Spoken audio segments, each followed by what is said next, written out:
आज कैसे हो सभी सब बढ़िया मजे में। आज अपन डिस्कस करेंगे वंशागति तथा विविधता के सिद्धांत। इसमें अपन मेंडल के वंशागति का नियम, एक जीन की वंशागति, दो जीनों की वंशागति, बहुजीनी वंशागति, बहुप्रभाविता, लिंग निर्धारण और परिवर्तन आनुवंशिक विकास को डिस्कस करेंगे। ठीक है।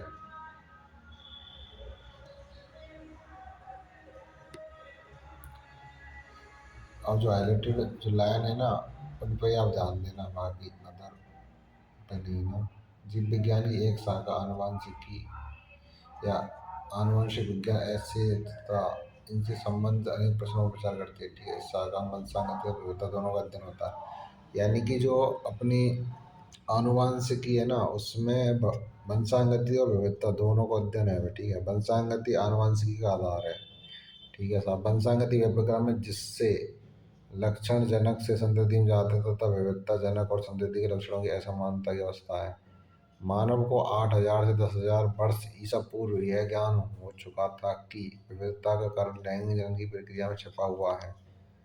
उसने पादप और जंतुओं की कृति में उपस्थित जीव विविधता का लाभ उठाया और लाभदायक लक्षणों वाले जीवों को चुनकर उनका प्रजनन करवाया तथा उनसे इच्छित लक्षणों के जीव प्राप्त किए। उदाहरण है कि पुरानी जंगली गायों के कृत्रिम चयन और उनके पालतू पशु बनाकर हमने आज उच्च भारतीय किस्म प्राप्त कर ली है, जैसे पंजाब की साहिवाल गाय। ठीक है। हमें मानना पड़ता है कि भले ही हमारे पूर्वजों को लक्षणों वंशागति और विविधता का ज्ञान था, किंतु उनको इन घटनाओं के वैज्ञानिक आधार विषय में बहुत कम जानकारी थी। अब मेंडल के वंशागति के नियम। ग्रेगर जॉन मेंडल ने उद्यान मटर के पौधे में 7 वर्ष तक अध्ययन करवाया, 1856 से 1863 तक। उनके आधार पर संकरण प्रयोग किए गए तथा उनके आधार पर जीवों की वंशागति नियम को प्रस्तावित किया। सांख्यिकी विश्लेषण और गणितीय तर्कशास्त्र का जीव विज्ञान की समस्याओं के समाधान हेतु प्रथम उपयोग भी मेंडल द्वारा वंशागत अन्वेषणों के द्वारा ही किया गया। उनके प्रयोगों में नमूनों की विशाल संख्या ने उनको आंकड़ों को विश्वसनीयता प्रदान की, साथ ही उनके परीक्षाधीन वादे को उत्तरोत्तर पीढ़ियों पर किए गए प्रयोगों द्वारा उनको सफल निश्चित किया। और वंशागति नियमों में व्यापकता और यह केवल अपुष्ट विचार नहीं थे। मेंडल ने मटर के पौधे के उन लक्षणों पर विचार किया जो सर्वथा में विपरीत थे, जैसे लंबा बौना पौधा, पीले हरे बीज। इसके कारण इसे वंशागति नियमों का आधारभूत ढांचा तैयार करने में सहायता मिली। बाद के वैज्ञानिकों ने इसे विस्तार दिया, जिससे विविध नैसर्गिक घटनाओं और इनमें निहित जटिलताओं का स्पष्टीकरण किया जा सका। अब मेंडल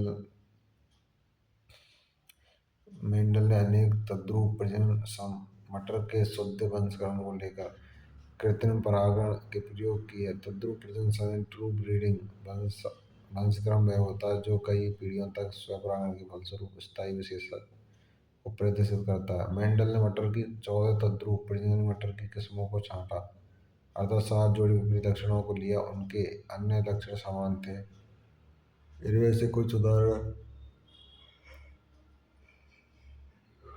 चिकने या झुर्रीदार बीज, पीले या हरे बीज, फूली हुई या सिकुड़ी हुई फलियां, हरी या पीली कलियां, लंबे तथा पौने पौधे। अब PYQ में आया कि मतलब कितने वर्ष से अध्ययन करा, 1856 से 1863। और कितने जोड़ी विपर्यासी लक्षण है, 7 जोड़ी। ठीक है। और यहाँ पे दे रखे हैं ना, ये इम्पोर्टेंट प्रभावी लक्षण दे रखे हैं। इस बीज का आकार है, बीज का आकार गोल और झुर्रीदार। प्रभावी गोल है वो, अप्रभावी है झुर्रीदार। बीज का रंग है पीला, प्रभावी है, अप्रभावी हरा। अब बीज का रंग बैंगनी और सफेद, फूल का रंग बैंगनी सफेद, फली का आकार फूली हुई और सिकुड़ी हुई। अब ऐसा फली का रंग हरा पीला।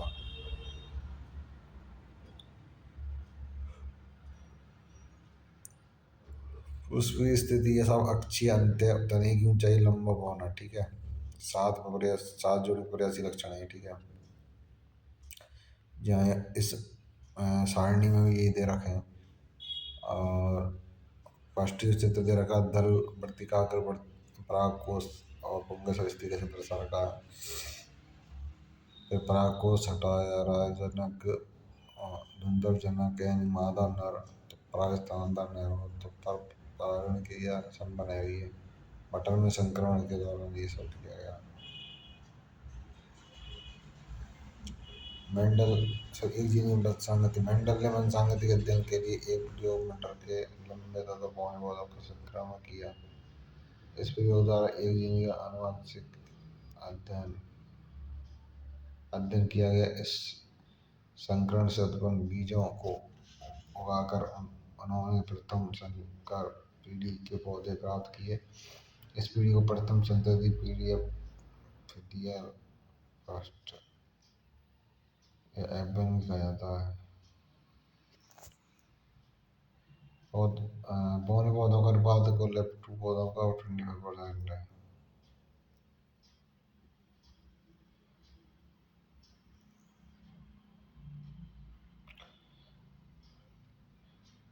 जिन अन्य विशेषों का अध्ययन किया उनमें भी इसी प्रकार के परिणाम प्राप्त हुए।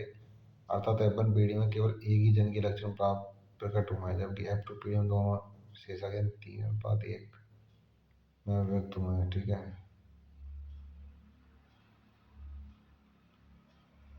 अब ऐसा जीन जो कि आनुवंशिकता की इकाई है। ठीक है। अब देखो इसमें एकल संकर क्रॉस कराया तो यहाँ में एबन पीढ़ी में 1:1 यानी कि लंबा रोना प्राप्त हुआ और F2 पीढ़ी में लंबा रोना प्राप्त हुआ परंतु संख्या की फिफ्टी में 3:1 के रूप में 3 लंबे एक होना है। ठीक है।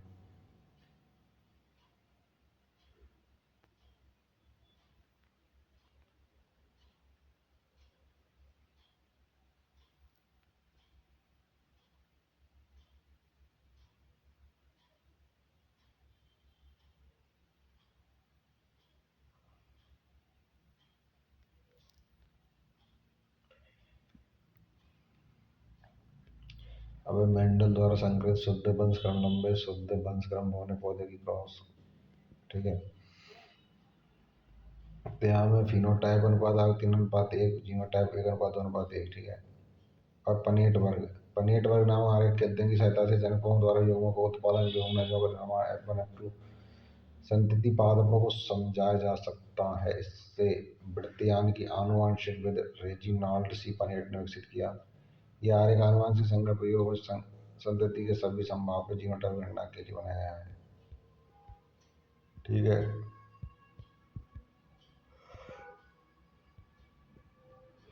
F2 पीढ़ी के लंबे पौधे के जीनोटाइप निर्धारण के लिए मेंडल ने F2 पीढ़ी के लंबे पौधों का पौने पौधों के साथ संकरण कराया।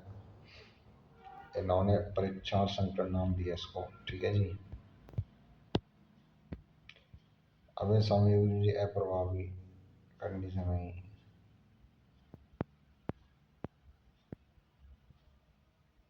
समयोजी और विषमयोजी दोनों में क्रॉसिंग होगी जब 3:1 जीनोटाइप प्राप्त है। वो वंशागति के नियम सिद्धांतों की संज्ञा दी जाती। प्रथम नियम प्रभावता का, दूसरा नियम भी सही होने। प्रभावता का जो नियम है साहब इसमें कंडीशन लक्षणों का निर्धारण कारक तथा विविक्त या डिस्ट्रिक्ट इकाई द्वारा करते हैं। कारक जोड़े में रहना। यदि कारक जोड़ों के दो सदस्य समान हो तो एक कारक दूसरे कारक में प्रभावी होता है। अतः एक प्रभावी दूसरा प्रभावी। F1 में केवल एक जन लक्षण प्रकट होना तथा F2 में दोनों जनक के लक्षणों को प्रकट होना प्रभावता के नियम के द्वारा समझा जा सकता है। अब बी संयोजन नियम लॉ ऑफ सीक्रेशन। योग बनाने के समय कारकों के एक जोड़े या एल के सदस्य बी संयोजित हो जाते हैं और यौगिकों को दो में से एक ही कारक प्राप्त होता है। समयोजी जनक द्वारा उत्पन्न सभी युग्मक समान होते हैं जबकि समयोजी जनक दो प्रकार के युग्मक उत्पन्न करते हैं।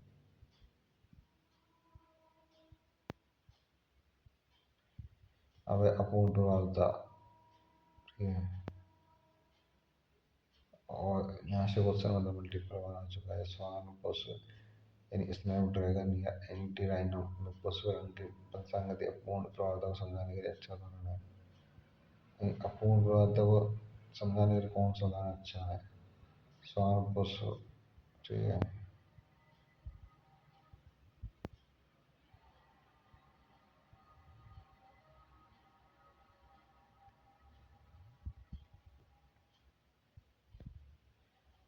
और जो इसमें अनुपात जो प्राप्त होने का अनुपात एक यानी कि लाल, दो यानी कि गुलाबी, एक यानी सफेद, इस तरीके से कंडीशन होंगी। यानी कैपिटल आर स्मॉल आर की जो रिएक्शन कराएंगे इसमें लाल की सूरत के संग तो गुलाबी प्राप्त अगर हुआ है पीडी में। ठीक है। और एफ टू पीडी को जो अनुपात है फिनोटाइप एक अनुपात दो अनुपात एक और जीनोटाइप पी एक अनुपात दो अनुपात एक सेम ही है। ठीक है। रूपांतरित एल सिद्धांत निम्न में से किसी एक परिवर्तन के लिए उत्तरदायी है। सामान्य एंजाइम फर्स्ट वन, सेकंड कार्य एचएम एंजाइम, दूसरा एंजाइम की व्यवस्थिति। अब सबसे प्रभावित यानी कोड डोमिनेंस सह प्रभाविता ऐसी घटना है जिसमें एफ1 पीढ़ी दोनों जनकों से मिलती जुलती है यानी सह प्रभावी यानी कि ये आपस में जो पीढ़ी है दोनों प्रभावित करना।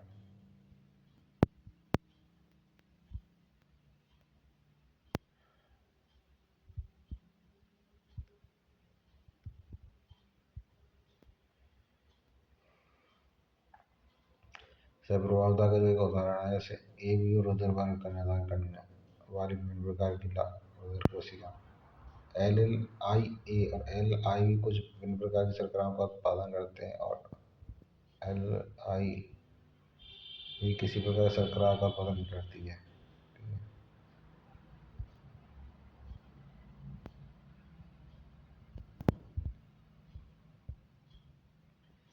ये टेबल है यहाँ से क्वेश्चन आ चुका है 10, 15, 2017 में। ठीक है।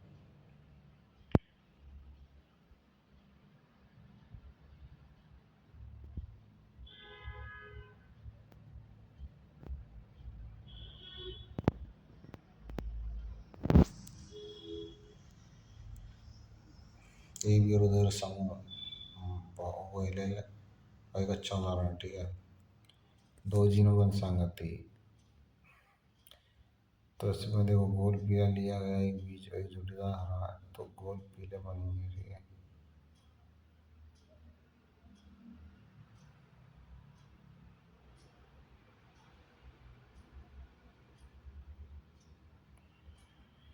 अब फिनोटाइप अनुपात 9:3:3:1। ठीक है। तरल में गति याद रख लो। जीनोटाइप अनुपात इसका 12:24:12:12 है। ठीक है। अब स्वतंत्र अध्ययन कर लिया।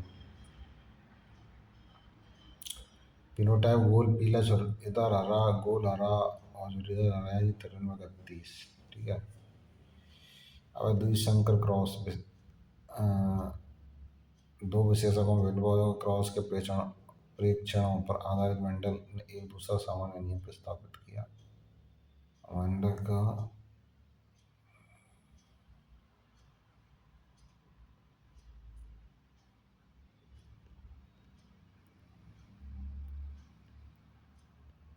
अब संगति क्रोमोसोम सिद्धांत 1865 में प्रकाशित हुआ और 1900 तक यह कार्य ज्ञात थे। 1900 में तीन वैज्ञानिक हो डिवरिज कार्ल लॉरेंस एरिक वॉन शेरेमान ने स्वतंत्र रूप से लक्षणों की वंशानुगति संबंधी मेंडल के परिणामों को पुनः खोजी। खोज का सिद्धांत में एक संरचना की खोज हो चुकी है जो कोशिका विभाजन के पहले द्वैत एवं विभाजित हो जाती है। इनको क्रोमोसोम रंग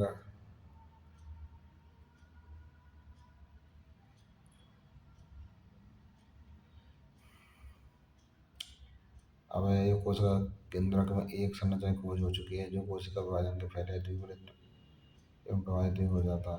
इनको क्रोमोसोम रंग जाने के गुण के कारण रंगीन कहा जाता है। 1902 तक अर्थसूत्रण कोशिका विभाजन के दौरान क्रोमोसोम की गति का ज्ञान हो चुका।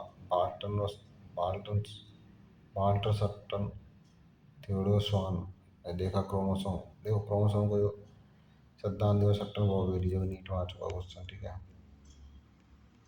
क्रोमोसोम जीन के व्यवहार यहाँ सेम ही है यार, जोड़े में रहना जैसे क्रोमोसोम जीन भी युग्म जन के दौरान इस प्रकार भी संयोजित होते हैं कि एक युग्म और जोड़े में से कर एक ही जाएगा सेम। और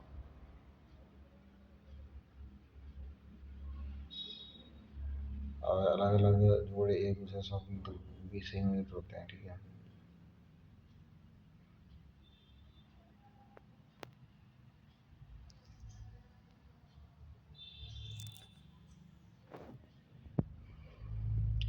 अब यहाँ क्रोमोसोम का स्वतंत्र संविवरण के चित्र वगैरह दे रखे हैं। और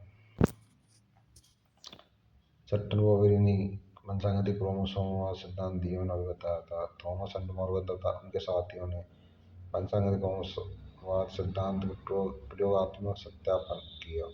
इम्पोर्टेंट है ये प्रयोगात्मक सत्यापन क्रोमोसोमवाद सिद्धांत किसने करो, मॉर्गन ने, जो नीट में चला क्वेश्चन, ठीक है। यौन जनन उत्पाद विभेदन के लिए खोज के आधार की नींव डाली। मॉर्गन ने फल्म की बटरफ्लाई यानी फ्रूट फ्लाइज को होता है ड्रोसोफिला वेनेस्टर पर काम किया। कौन होता है?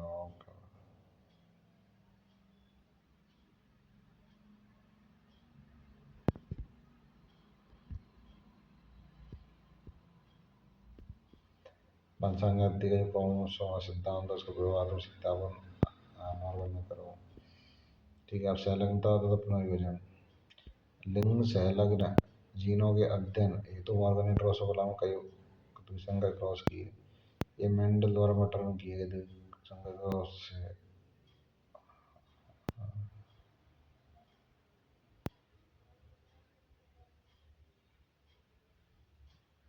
अब इसमें जो मॉर्गन ने ड्रोसोफिला में कई द्विसंकर क्रॉस किए, ये मेंडल द्वारा मटर में किए गए द्विसंकर क्रॉस के समान थे।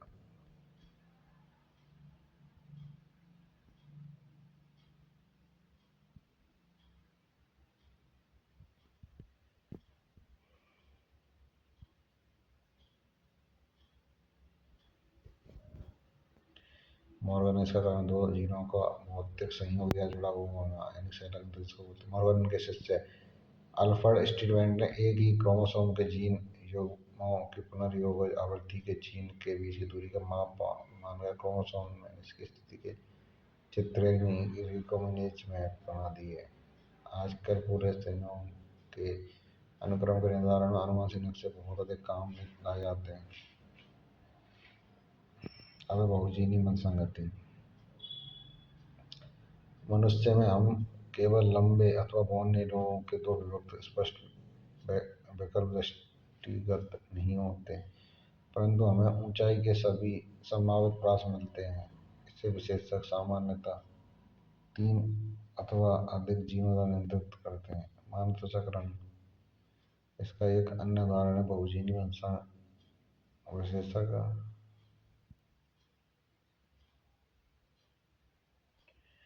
मानव त्वचा का रंग एक अन्य उदाहरण है जो बहुजीनी विशेषज्ञ और फिनोटाइप में प्रत्येक एलील का अपना योगदान है। नीट में आ चुका है मल्टीपल बार, मानव त्वचा का रंग किसी कारण बहुजीनी है। इस प्रकार जीनोटाइप में प्रत्येक प्रकार के एलील की उपस्थिति और त्वचा व्यक्ति त्वचा के गहरे अथवा हल्के रंग का निर्धारण करेगी। अब प्रभाविता, मनुष्य में होने वाली फेनिलकीटों में व्याधि इसका एक उदाहरण। यह रोग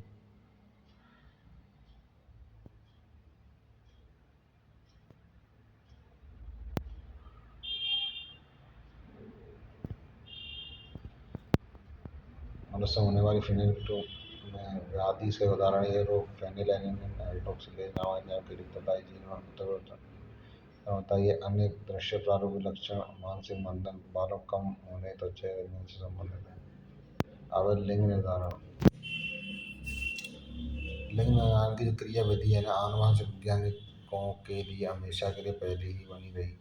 आनुवंशिक या क्रोमोसोम के द्वारा लिंग निर्धारण के प्रारंभिक संकेत बहुत पूर्व कीटों पर किए गए प्रयोगों से प्राप्त हुए। 1819 में कुछ कीटों के शुक्रजनन की विभिन्न अवस्थाओं में एक विशेष केंद्र के संरचना का पता लगाया।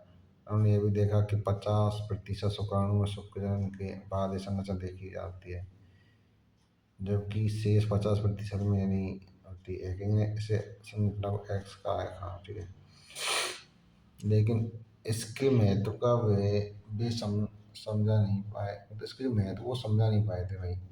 वैज्ञानिकों ने अगले शोधकर्ताओं से ये निष्कर्ष निकाला कि हैकिंग का एक्स का वास्तव में क्रोमोसोम ही था, इसलिए इसे एक्स क्रोमोसोम कहते हैं। ठीक है,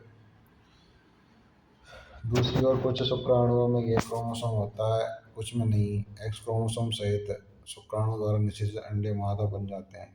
जो एक्स क्रोमोसोम रहित शुक्राणुओं से निषेचित होते हैं वो नर बनते हैं। ठीक है, एक्स क्रोमोसोम की लिंग निर्धारण भूमिका होने से लिंग क्रोमोसोम सेक्स क्रोमोसोम नाम दिया गया।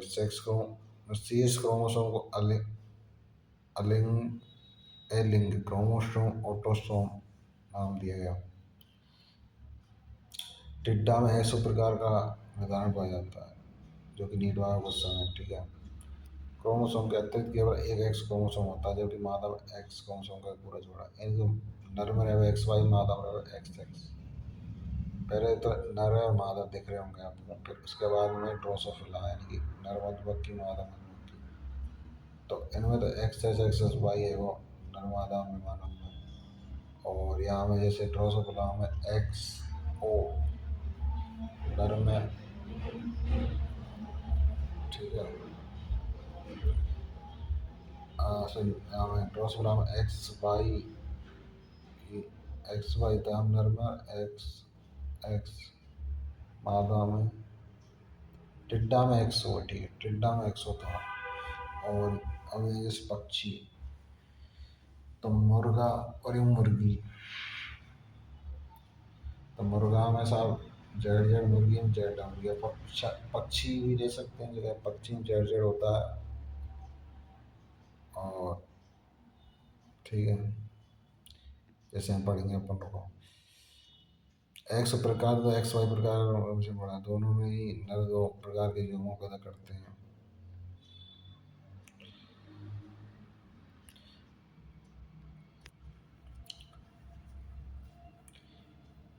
ये जो कि एक्स क्रोमोसोम सहित रहता है, यानी कुछ में एक्स क्रोमोसोम और कुछ में वाई क्रोमोसोम है।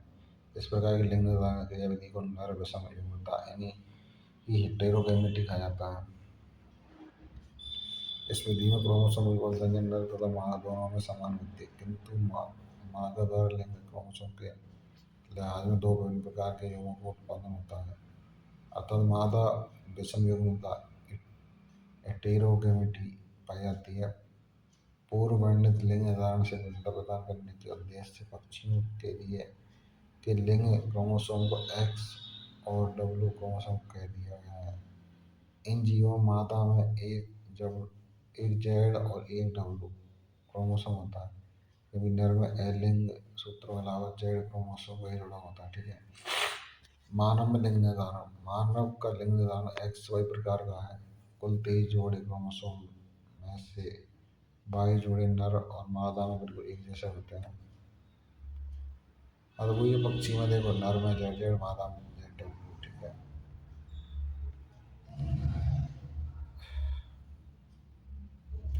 इसके विपरीत बाई क्रोमोसोमधारी शुक्राणु से निषेचित होने पर नर संतति जन्म लेते हैं।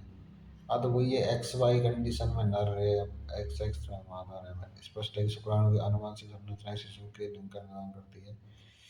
यानी जो शिशु को जो लिंग निर्धारण है वो शुक्राणु करते हैं। ठीक है, ना कि अंडाणु। ये भी साफ है कि प्रत्येक गर्भावस्था में शिशु के बालक के बालिका होने की प्रतिशतता 50% है। ये हमारा दुर्भाग्य है कि समाज लड़की पैदा करने के लिए माता को दोष देता है। इस धारणा के कारण उनके साथ अनेक दुर्व्यवहार होते हैं। ये बात तो सही है यार। अब मधुमक्खी, मधुमक्खी में लिंग निर्धारण जैसे इसमें जनक पीढ़ी है, जनन पीढ़ी या जनक पीढ़ी, जनन लिख रखा, जनक पीढ़ी होनी चाहिए। मादा में 32 क्रोमोसोम, नर में 16। अर्धगुणसूत्रण है वो, अर्धसूत्रण थे 16 आ जाएंगे ना, 16 16 बढ़ जाएंगे दो भाग में। समसूत्रण थे तो सेम 16 ही, मतलब 16 तो यही है, और सूत्रण वाले 16, 16 + 16 32। समझ में आ गया?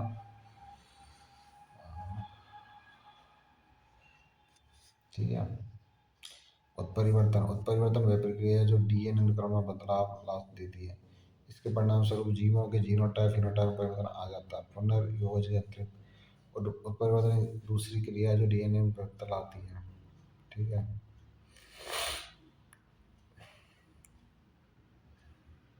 क्रोमोसोम में कमी या वृद्धि क्रोमोसोम में बदलाव ला सकते हैं, क्योंकि जीन क्रोमोसोम में स्थित माने जाते हैं, इसलिए क्रोमोसोम का रूपांतर असमानता तो विपतन को जन्म देते हैं।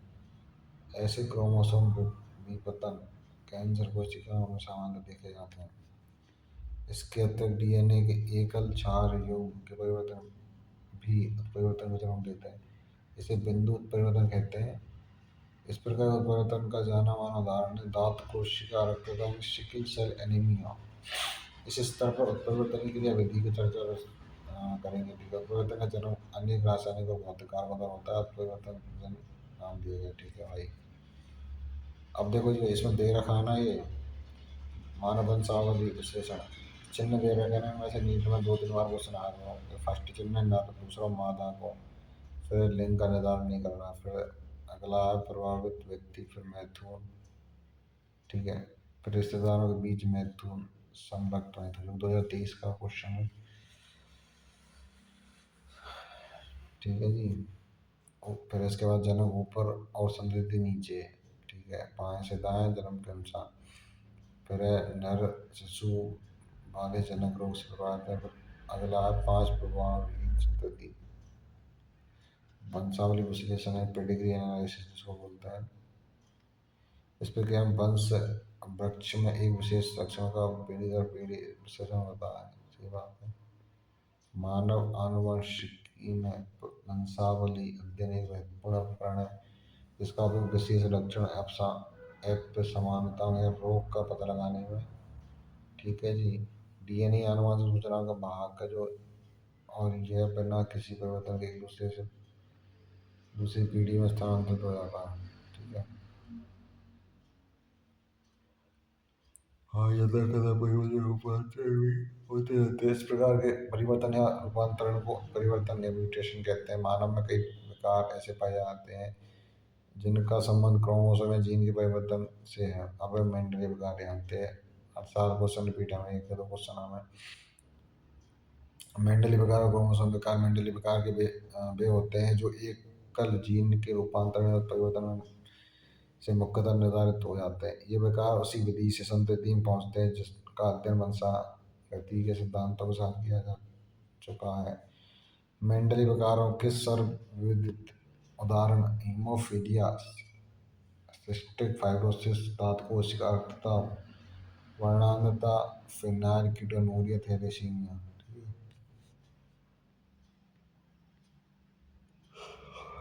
अब ऐसा हीमोफीलिया, इससे लिंग संलग्न रोग का व्यापक अध्ययन हो चुका है। इसमें प्रभाव रहित वाहक नारी से नर संतति को रोग का संचार होता है। इस रोग में रुधिर का धक्का बनने से संबंध एकल प्रोटीन प्रभावित होता है। एकल प्रोटीन एक प्रोटीन श्रृंखला का समाप्त होता है और इसके कारण आहत व्यक्ति के शरीर की एक छोटी सी चोट से भी रुधिर का निकलना पता नहीं होता। विषमयुजी नारी से यह रोग पुत्री में जाता है। नारी की रोगग्रस्त होने की संभावना बढ़ होती है हीमोफीलिया में।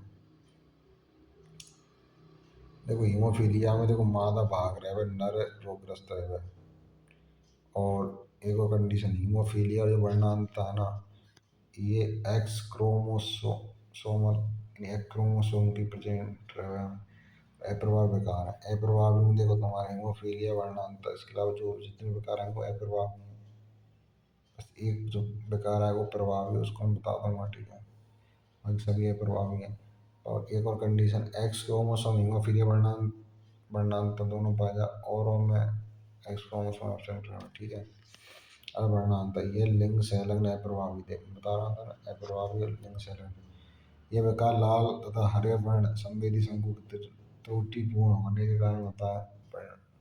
परिणामतः व्यक्ति लाल एवं हरे वर्ण में भेद नहीं कर पाता। यह विकार एक्स क्रोमोसोम पर स्थित कुछ जीनों में परिवर्तन के कारण आता है। ये लगभग 8% नारी, मतलब 8% पुरुष और 0.4% नारियों में ये विकार पाया जाता है।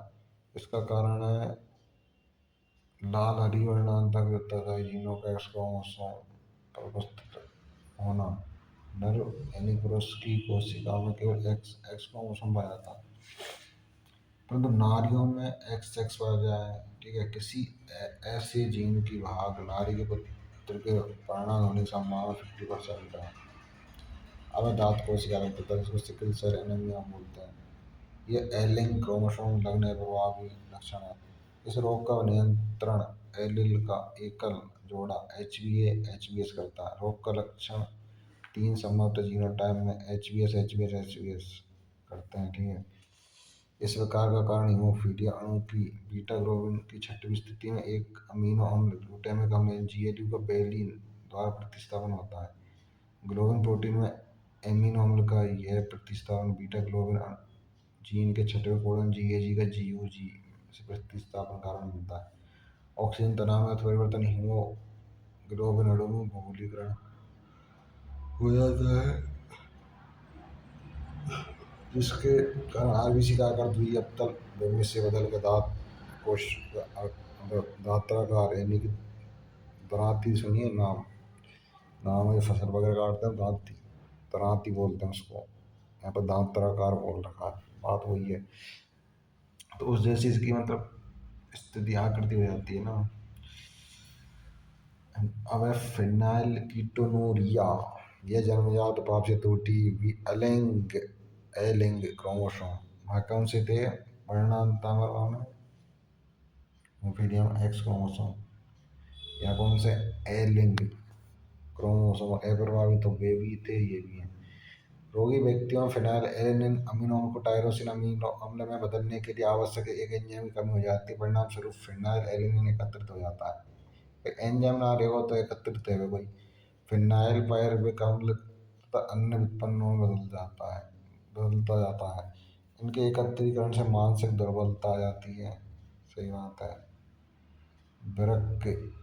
वृक्क द्वारा कम अवशोषित हो सकने के कारण ये मूत्र के साथ उत्सर्जित हो जाते हैं। ठीक है, अब देखो इसमें दे रखी है हीमोग्लोबिन की 20 श्रृंखला संगत अंशों के अमीनो अम्ल। ठीक है, ठीक है, सामान्य व्यक्ति में पाई जाए फर्स्ट यानी हीमोग्लोबिन फर्स्ट सामान्य पाई जाए, दूसरी है दांत कोशिका तथा रोगी में। फर्स्ट वाली तो सामान्य, दूसरी रोगी में। ठीक है, GAG तो GLU में कन्वर्टर है। ठीक है, यहाँ GUG का वैल्यू है। सामान्य में तो GAG का GLU और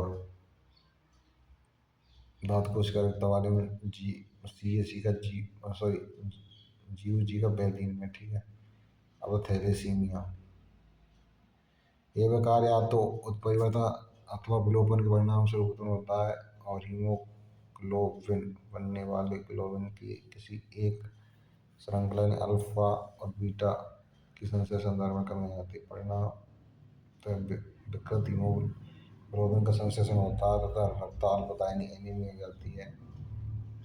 ठीक है, और हीमोग्लोबिन की कौन सी श्रृंखला प्रभावित है? अल्फा थैलेसीमिया में अल्फा ग्लोबिन श्रृंखला का उत्पादन प्रभावित होता है, जबकि बीटा थैलेसीमिया में बीटा ग्लोबिन श्रृंखला प्रभावित होती है। अल्फा थैलेसीमिया रोग का नियंत्रण प्रत्येक जनक के क्रोमोसोम में 16 पर 2 से निकट लगने की जीन HBA1 HBA2 द्वारा नियंत्रित होता है। बीटा थैलेसीमिया प्रत्येक जनक के क्रोमोसोम, देखो अल्फा जो होता है ना वो 16वें गुणसूत्र पर स्थित होता है और बीटा होता है ना वो 11वें गुणसूत्र पर। ये चीज ध्यान रखनी है। ठीक है,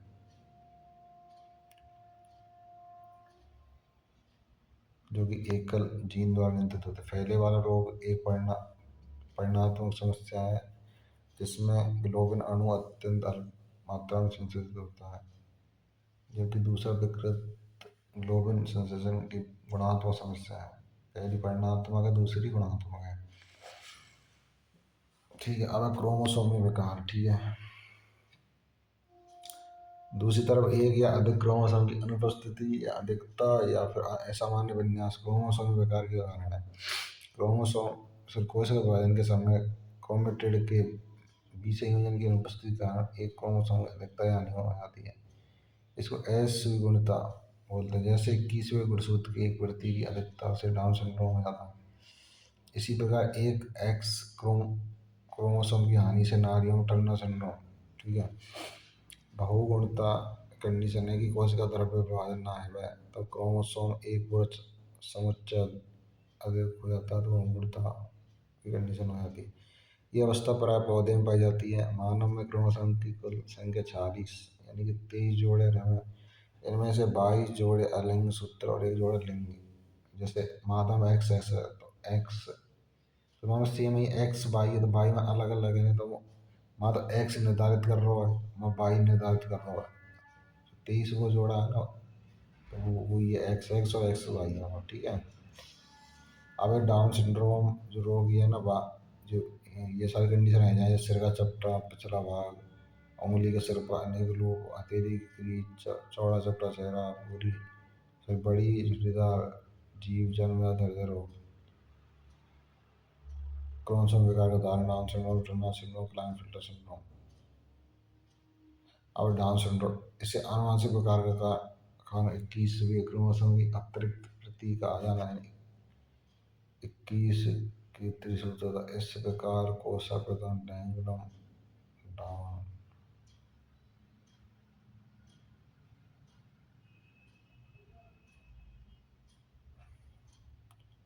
रोगी व्यक्ति छोटे कद, छोटे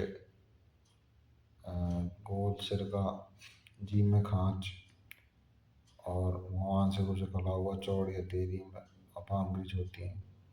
और क्लाइनफिल्टर सिंड्रोम मतलब इसमें साहब इससे आनुवंशिक विकार का कारण एक्स क्रोमोसोम की एक अतिरिक्त प्रतिलिपि है, यानी कि जिसके कारण केंद्रक में 47 से क्रोमोसोम एक्स एक्स वाई हो जाते हैं।